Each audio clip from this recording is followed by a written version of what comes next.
Phil, while Chicago has not had the massive protests and violent reactions to police action seen in other cities, it doesn't mean there aren't ongoing contentious relations between minority communities and law enforcement here. Young people of color especially express a lot of mistrust in the police. But one initiative is trying to bridge that divide. It's called the Invisible Institute Youth Police Project, and it has interviewed a number of black youth about their experiences with Chicago police. Here is some of what they had to say. I could be walking by myself and then, they'll pull up, get on the car, or get on the wall, spread your legs, put your hands up, put your hands on the gate, don't move, searching my pockets, How often does that happen? Pretty much every time I go outside. Last year around this time, it would be a lot of random stops, just random stops after random stop. Yeah, that's an everyday thing. They ride around there all the time. They just stop and hope and guess that you was doing something. Basically, that's the way I feel. They just be like, people on the street, run your pockets, let me see what you got up in your pocket. I mean, like, if that's what they're looking for, that's a bad tactic. Because they're just going to make us feel more bitter about them and not want to cooperate. It just make you feel down, like you ain't nobody. And they make you feel like that because they think they the police and they got all the power. They're over you and you're under them. Therefore, you don't matter. Their word will prevail over yours. Well, now police, lawyers, teachers, and the young people from the Invisible Institute are expanding that conversation with an upcoming Youth Police Conference in conjunction with the University of Chicago Law School's Mandel Legal Aid Clinic. And joining us tonight to talk more about this initiative and how it is expanding are Tatiana Holloman. She is an 18-year-old senior at Hyde Park Academy who is part of the Invisible Institute Youth Police Project. And Chaselyn Hunt, an attorney and the director of the Invisible Institute Youth Police Project. She is also a police misconduct organizer.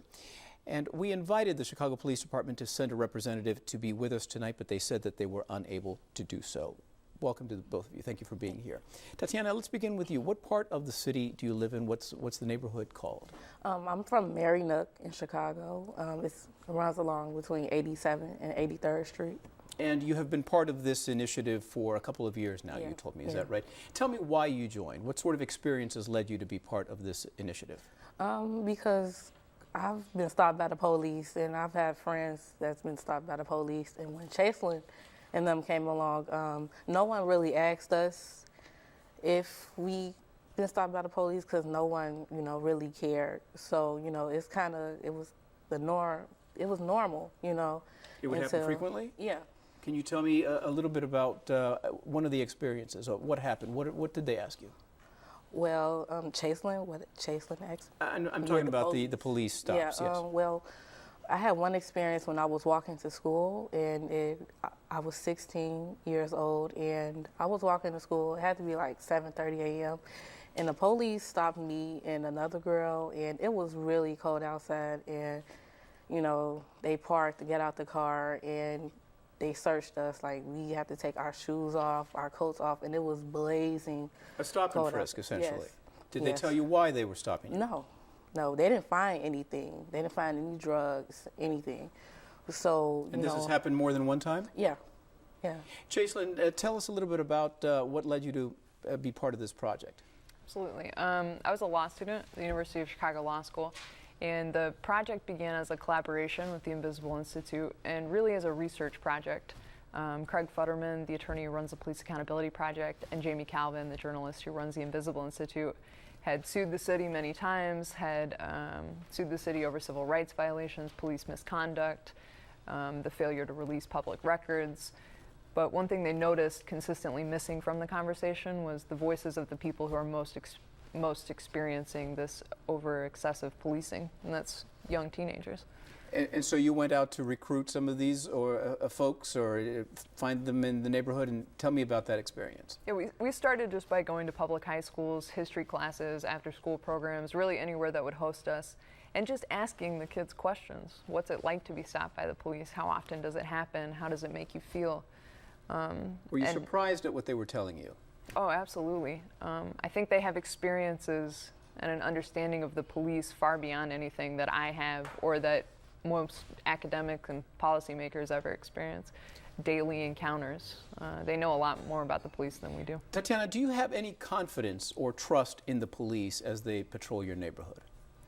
I've had, the same experiences I've had with police. I don't think other people have, because it's not common. I do have a trust for police because they're all bad police, but from where I'm from, no. Okay, we'll talk a little bit more about that. But Chaselyn, tell us a little bit about, first of all, why you call this the Invisible Institute and what the aim is. It was called the Invisible Institute long before I arrived. I think it was a joke. Jamie Calvin used to do a lot of on-the-ground reporting from public housing, talking about issues that the mainstream media don't often cover, covering stories, experiences of people who often aren't taken seriously by many of the people doing social justice work even. So I think it was called the Invisible Institute just as a joke. It's all about things that are invisible.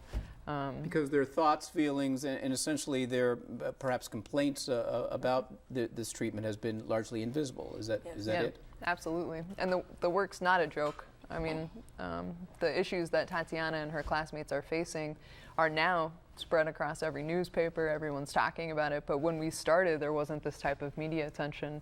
It was really difficult to get the kids to talk about their experiences, to share them, because like Tatiana said, it seemed normal. It seems every day. Well, you have gotten some of these youth to talk, and you've interviewed them and recorded it. Let's hear a little bit more from these interviews. And these are youth that have been interviewed concerning whether they would call the police in case of an emergency. Well, given my past experience, I wouldn't call the police because it's like during the situations that I had, the problem never got solved. I mean, they're not gonna help you anyway. They ain't gonna do nothing but just come to where you at, ask you a couple questions, write down some notes, and go about their business. Make it seem like they're doing something. At least make it seem like it. And then when they leave, I think they just ball the paper up and just throw it away. They don't really care about it. Yeah, because like at first it was like I assumed that all cops were good cops, but now I realize that there are some bad cops, and when I call, what's gonna come, a good cop or a bad cop? Whether are they going to be effective, do their job, ask questions, investigate, or criminalize and penalize me before even knowing me. Tatiana, would you call the police in case of an emergency? No. Why is that? Because they really don't come. They're not as really They're not fixed. responsive? Yeah, As part of this initiative, as part of this project, you've had conversations with the police, or you've heard from them. Has it changed anything in the way that you perceive the police, perhaps seeing it from their point of view? I mean, it really depends on the police officer for me, and, it's just the north side and the south side is two completely different places, so it's really, different. There's still a divide as far as you can see. Yeah. Chaselyn, tell us about the involvement of the police in your project. What have they brought to the table? How have they responded? We don't have a significant police involvement yet. We've primarily focused on the stories and experiences of the high school students. I think this is the point of the conference, is to bring together the high school students and their experiences with police chief, and beat cops, academics and attorneys and activists who study this issue, and really ask them to take the kids seriously. I think it's difficult to understand what it's like to live in a community when you don't.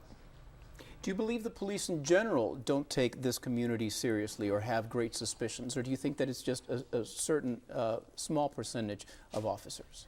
Well, something we've learned from the kids is that the experience of being harassed by the police, living in an atmosphere where you're continually a suspect, that's not an abnormal thing. It's an everyday occurrence. What do you attribute that to? It's a complex problem. Yeah. And I hope at the conference we get a chance to talk a little bit about some of the sources of it. Is it improper training? Is it a lack of training? Or is it, do they have reason to have some suspicions? Well, it could be a lack of training. I think it has more to do with a lack of accountability.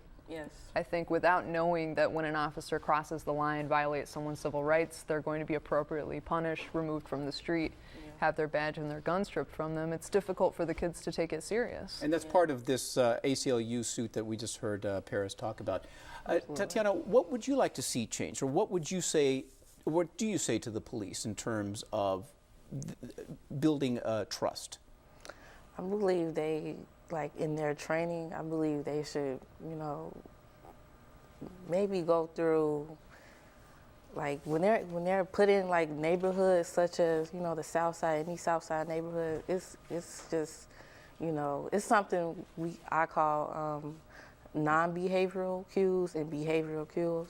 And non-behavioral cues are, you know, are black and brown people, and behavioral are white people.